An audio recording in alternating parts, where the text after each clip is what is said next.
Olá, companheiras, companheiros. Quem fala aqui com vocês novamente é Ricardo Scopel Velho,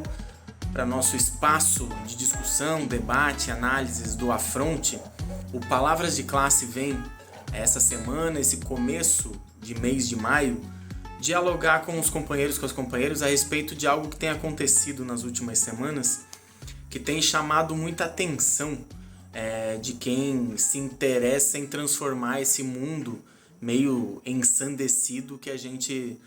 vive na atualidade. Os ataques que aconteceram às indefesas crianças na creche de Blumenau, feita por um rapaz armado por uma machadinha, acabou por assassinar algumas dessas crianças e ferir outras, precisa ser colocado numa perspectiva crítica, numa perspectiva um pouco mais ampla, para que a gente possa entender por que as escolas têm sido alvo de certos ataques violentos, de um ponto de vista físico, mas lembrar que as escolas, que o espaço do conhecimento, que o espaço do acolhimento já vem há algum tempo sendo um lugar de ataques também simbólicos, um espaço em que ataques às políticas públicas de educação, ataques aos educadores, tanto os docentes como técnicos administrativos, os servidores em gerais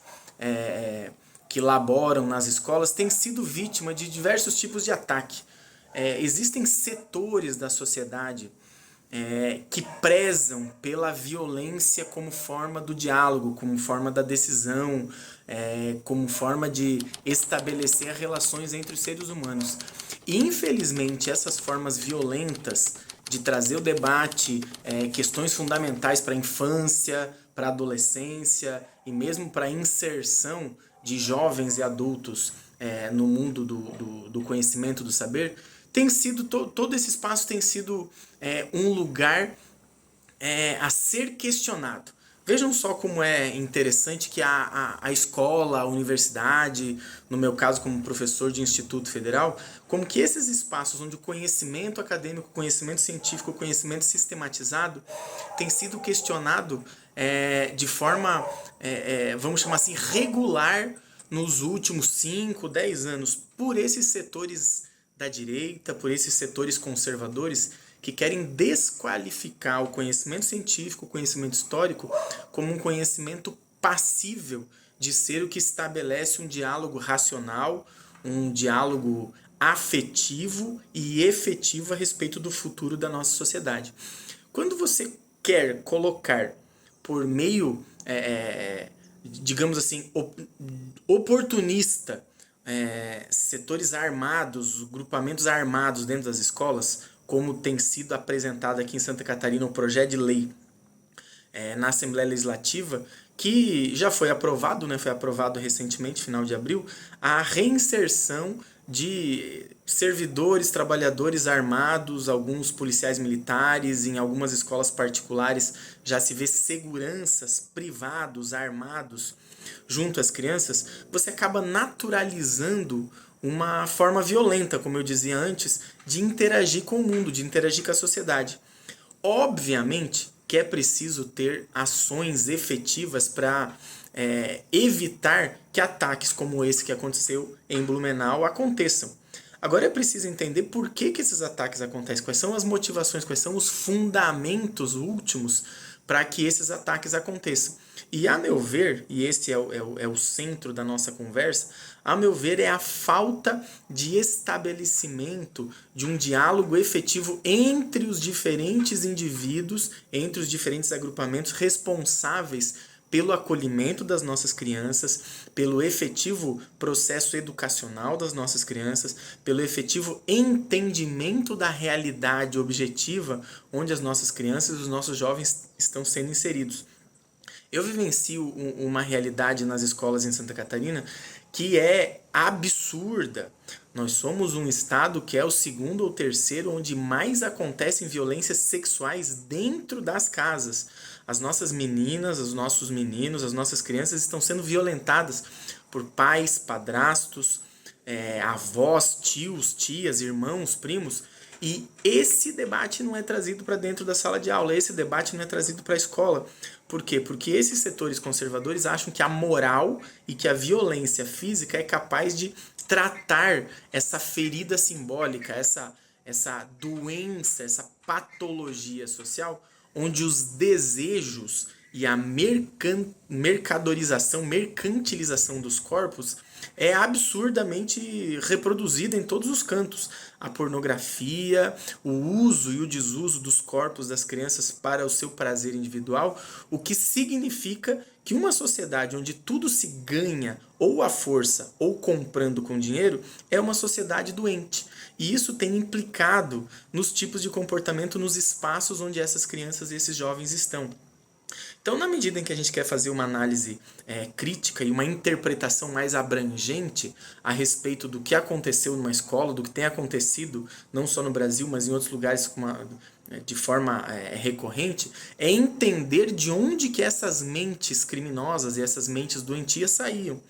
E saem e vão continuar saindo se não tomarmos providências no processo de socialização das nossas crianças e dos nossos jovens, do cuidado, do acolhimento, da compreensão de quais são os mecanismos de aprendizagem que fazem com que esses jovens e essas crianças possam entender que não é por meio de mais violência, não é por meio de mais armamento ostensivo dentro das escolas que esses casos vão ser minimizados. O que é possível fazer é trazer essa mesma comunidade, essa mesma família, esses mesmos setores da comunidade, por meio dos sindicatos, por meio das associações, por meio das câmaras de vereadores, dos conselhos tutelares, para fazer um debate sobre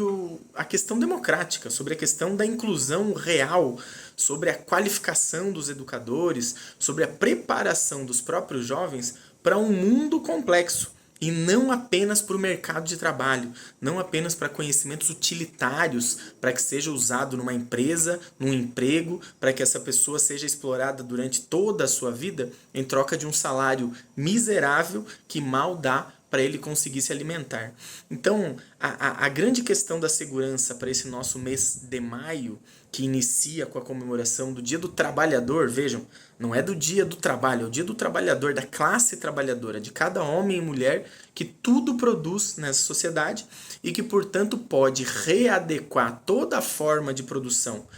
atualmente existente para uma forma mais justa, para uma forma mais solidária, para uma forma mais adequada aos princípios da dignidade humana. Ou seja, é fundamental deixarmos de lado os princípios do mercado e colocarmos como fundamento de todas as nossas instituições e, portanto, do diálogo aberto entre os adultos e essas crianças e esses jovens a respeito de um outro núcleo, de um outro fundamento das relações entre os seres humanos, que tenha como principal prioridade a vida, esta dignidade e a perspectiva de um futuro. A grande ansiedade que vemos nessa atual geração que passa pelas escolas é uma ansiedade enorme por um futuro incerto, por um futuro que o capitalismo não consegue oferecer, porque só consegue oferecer mais degradação ambiental, mais degradação humana, mais violência e, portanto, não consegue apresentar a possibilidade de uma vida com sentido. É nessa lógica que deixo aqui essa reflexão, deixo esse questionamento e convido para que todos nós possamos, durante as próximas semanas, os próximos meses, nesse ano de reconstrução, nesse ano de notícias bomba a cada noticiário, que possamos entender e dialogar em casa com os seus filhos, com os seus irmãos, com a sua esposa, com o seu esposo, com o seu companheiro, com a sua companheira, para que entendamos de forma mais ampla a questão da violência e formas mais solidárias, formas mais, vamos chamar assim, acolhedoras de dialogar sobre os problemas que cada um de nós tem passado e tem vivido. Um grande abraço, essa é a reflexão dessa semana e logo nos vemos de novo no Palavras de Classe e, mais uma vez, nesse nosso grande espaço de debate e diálogo com a comunidade que é o portal O Afronte. Um grande abraço do Ricardo.